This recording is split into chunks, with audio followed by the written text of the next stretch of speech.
আসসালামু আলাইকুম everyone, welcome back to my channel baking and cooking art. আজকে রেসিপিতে থাকছে খুব সহজে গরু মাংস কীভাবে রান্না করা যায় সেটা। চলুন তাহলে মূল রেসিপি দেখে নেই। প্রথমে এখানে আমরা সব কাঁচা মশলা দিয়ে মাংসটাকে রান্না করছি, তবে রান্নাটা দেখেই বোঝা যাচ্ছে যে কতটা টেস্টি এবং ইয়ামি হয়েছে। গ্রেভিটাও অনেক ঘন হয়েছে এবং মাংসের কালারটা দেখলেই বোঝা যাচ্ছে যে মাংসটা কতটা টেস্টি। চলুন তাহলে মূল রেসিপি শুরু করা যাক। প্রথমে এখানে 1.5 কেজি পরিমাণ মাংস নিয়েছি।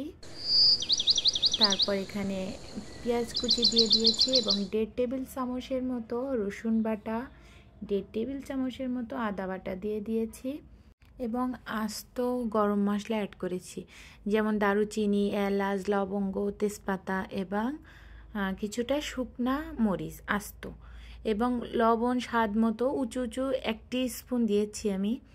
তারপর এখানে জিরা গুঁড়া দিয়েছি 1.5 টিস্পুন, 1/2 টিস্পুন গোলমরিচ গুঁড়া এবং স্বাদ অনুযায়ী ঝাল মরিচের গুঁড়া এবং হলুদের গুঁড়া অ্যাড করেছি। তারপর সব মশলা দেওয়া শেষ, শুধুমাত্র গরম মশলার গুঁড়াটা অ্যাড করিনি, এটা লাস্টে অ্যাড করব। এখন যেহেতু আস্তটা অ্যাড করেছি, এটার থেকেই ফ্লেভার বের হবে মাংসের ভিতরে, এবং লাস্টে যেটা অ্যাড করব সেটা শুধুমাত্র ফ্লেভার দিবে। তারপর মাংসটা খুব সুন্দরভাবে মেখে কিছুটা সময় রেখে দিলে ভালো হয়।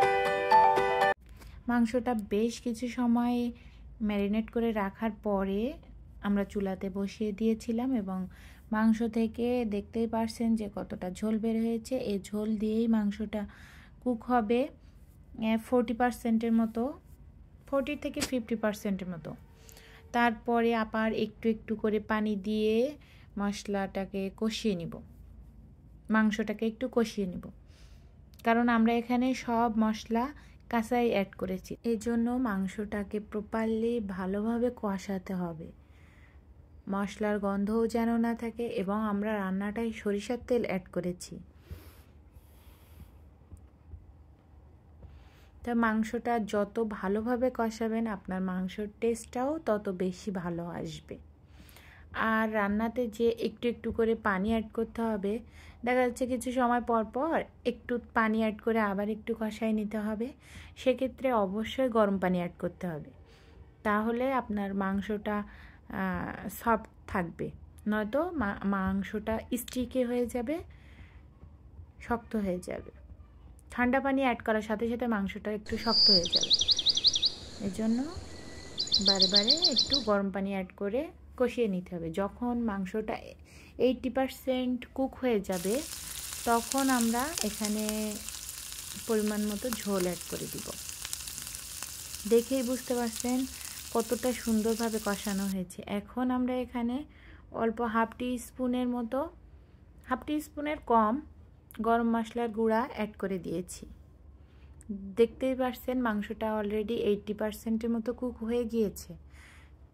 জাস্ট 20% কুক হওয়ার জন্য আমি এখানে গরম পানি অ্যাড করে দিব।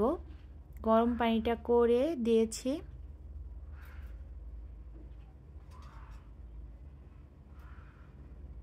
তারপর এখন ঢাকনা দিয়ে ঢেকে দিব, যেহেতু প্রেসার কুকারে রান্না করছি।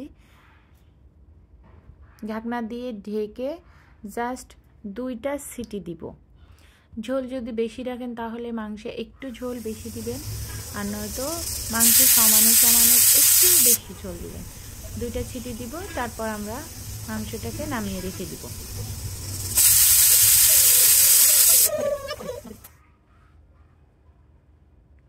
দেখেই বুঝতে পারছেন আমাদের মাংসটা রান্না করা হয়ে গিয়েছে, কতটা সফট হয়ে গিয়েছে।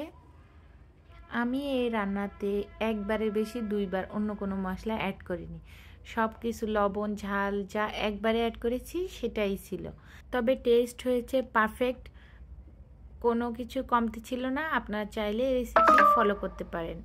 আজ এ পর্যন্ত, আল্লাহ হাফেজ।